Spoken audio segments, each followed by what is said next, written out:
मेरो बुवा मेरो बुवा मोहन बहादुर कार्कीको जन्म 2007 साल श्रावण 24 गते सिन्धुलीको खोला गाउँस्थित आफ्नै पुर्ख्यौली घरमा भएको थियो। हजुरबुवा स्वर्गीय जित बहादुर कार्की र हजुरआमा स्वर्गीय मेनका देवी कार्कीको ज्येष्ठ सुपुत्रको रूपमा मेरो बुवा जन्मिनु भएको थियो।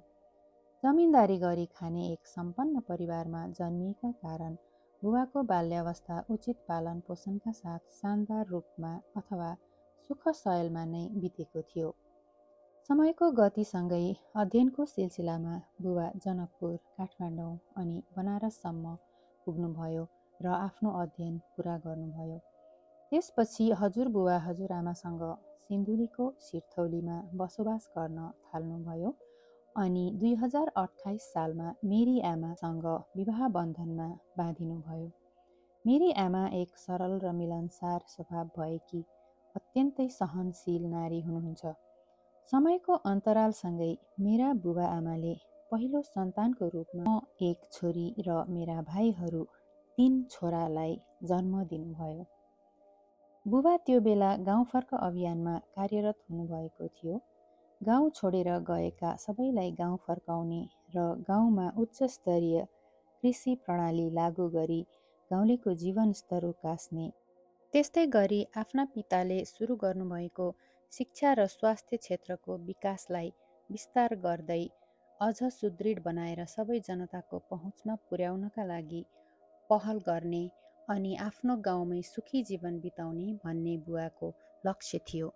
हँसिलो अनुहार, शालीन व्यक्तित्व भएका मेरा बुवा जस्तो सुकै सङ्कटको अवस्थामा पनि धैर्यताका साथ काम गर्न सक्ने, मिजासिलो स्वभावको अनि मिठो बोल्ने एक अध्ययनशील व्यक्ति हुनुहुन्थ्यो। बुबाले आफ्नो जिज्ञासु र अध्ययनशील स्वभावका कारण स्कुल, कलेज र स्व-अध्ययनद्वारा राजनीति, विज्ञान, अध्यात्म, धर्म, संस्कृति, इतिहास, दर्शन आदि जस्ता विधाहरूमा विज्ञमा हुने खालको ज्ञान प्राप्त गर्नुभएको थियो।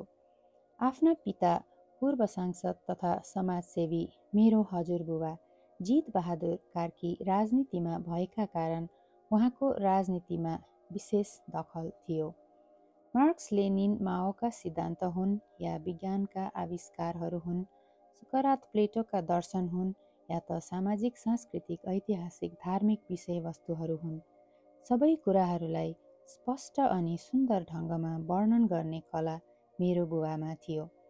मैले समाजशास्त्रमा स्नातकोत्तर गरिरहँदा प्रोफेसरको लेक्चरबाट बुझ्न नसकेको कुरा बुबाले मलाई एकैचोटिको साधारण व्याख्या र उदाहरणहरूबाट छर्लङ्ग बुझाइदिनुहुन्थ्यो। त्यसैले बुबाले शिक्षा हाम्रो जीवनमा धेरै महत्त्वपूर्ण छ, तर गहिरिएर अध्ययन गर्नु जरुरी हुन्छ, डिग्री मात्रै हासिल गर्नुको कुनै अर्थ हुँदैन भन्ने कुरामा विश्वास गर्नुहुन्थ्यो। अर्को कुरा, हाम्रो धर्म संस्कृतिलाई बचाइराख्नुपर्छ, समाजमा भएका विकृति विसङ्गतिहरूलाई निर्मूल पार्नुपर्छ, त्यसका लागि सबै नागरिकहरू जागरुक भएर लाग्नुपर्छ भन्ने धारणा बुबाको थियो। बुबाको केही न केही पढिराख्ने र लेखिराख्ने बानी थियो। बुबाले पढ्नुभएका पुस्तकहरूको सङ्ग्रहलाई हेर्दा एउटा सानो पुस्तकालय जस्तै लाग्छ। बुबाले पुस्तकहरू किनेर पढ्ने अनि अरूलाई बाँड्ने पनि गर्नुहुन्थ्यो। बुबा नयाँ नयाँ ठाउँहरूको भ्रमण गर्न रुचाउनुहुन्थ्यो। भ्रमणका क्रममा आइपरेका, देखेका, सुनेका घटनाहरूलाई रोचक ढङ्गले प्रस्तुत गर्नुहुन्थ्यो।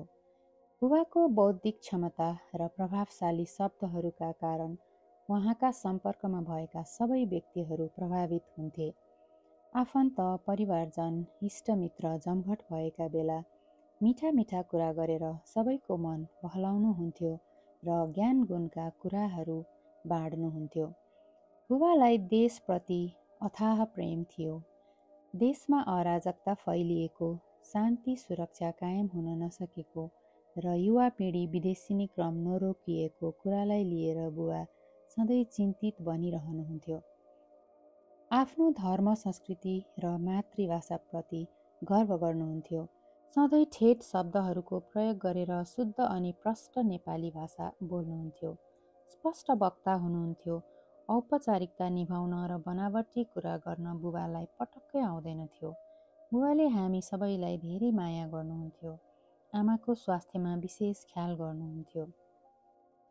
उच्च शिक्षा हासिल गर्ने र उज्जवल भविष्य बनाउने सपना सँगालेर हामी, म र मेरा दुईजना भाइहरू विदेशी हौँ।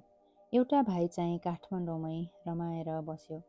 तत्पश्चात बुवा आमा पनि छोराछोरी जता गयो त्यतै कहिले सिन्धुली, कहिले काठमाडौँ अनि कहिले अमेरिका र क्यानाडा गरेर बस्न थाल्नुभयो। तर जहाँ गए पनि बुवाको मन सधैँ गाउँमा नै हुन्थ्यो। जता गए पनि सबैसँग मिलेर रमाएर बस्नुहुन्थ्यो।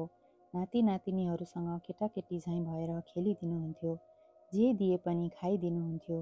बुवा खानाको शौखिन व्यक्ति हुनुहुन्थ्यो। सधैँभरि मिठो खानु पर्ने। बिरामी नै हुँदा पनि उहाँले हामी सबैले खाने खाना खानुहुन्थ्यो। बुबाले यो खानु हुँदैन, त्यो खानु हुँदैन, यस्तो खानुपर्छ, त्यस्तो खानुपर्छ नभनिकन मिठो खाना खाएरै जीवन बिताउनु भयो। त्यसको साथसाथै बुवा धुम्रपानको अम्बली पनि हुनुहुन्थ्यो। त्यसैले अचानक बुवालाई 2077 साल चैत्र महिनामा अत्याधिक धुम्रपानका कारण हुने फोक्सोको अन्तिम अवस्थामा पुगेको स्क्वेमस सेल क्यान्सर देखियो। त्यसपछि अमेरिकाको डेनभर, कोलोराडोमा क्यान्सरको उपचार सुरु गरियो।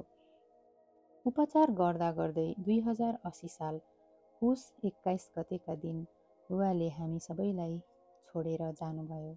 बुबाको स्वर्गारोहण भयो। उपचारको क्रममा बुबाले देखाउनु भएको साहस र धैर्यको मसँग कुनै शब्द छैन। केही समय मैले पनि बुबा आमाको सेवा गरेर बुबासँग बिताउन पाएकोमा, रमाउन पाएकोमा म आफूलाई भाग्यमानी ठान्दछु। आफ्नो प्यारो बुबा गुमाउनु पर्दा कसलाई पो पीडा हुँदैन र। जे परे पनि सहनै पर्दो रहेछ, सम्हाली नै पर्दो रहेछ। प्रकृतिको नियम नै यस्तै छ, स्वीकार गर्नै पर्दो रहेछ। बुबाले सुखी जीवन बिताउनु भयो। जीवनको उत्तरार्धमा जता बसे पनि सबै भाइहरूले बुबाको इच्छा आकाङ्क्षा बुझेर सेवा गरेकोमा म सबै भाइ बुहारी भदा भदैहरूप्रति धेरै माया र आभार प्रकट गर्न चाहन्छु।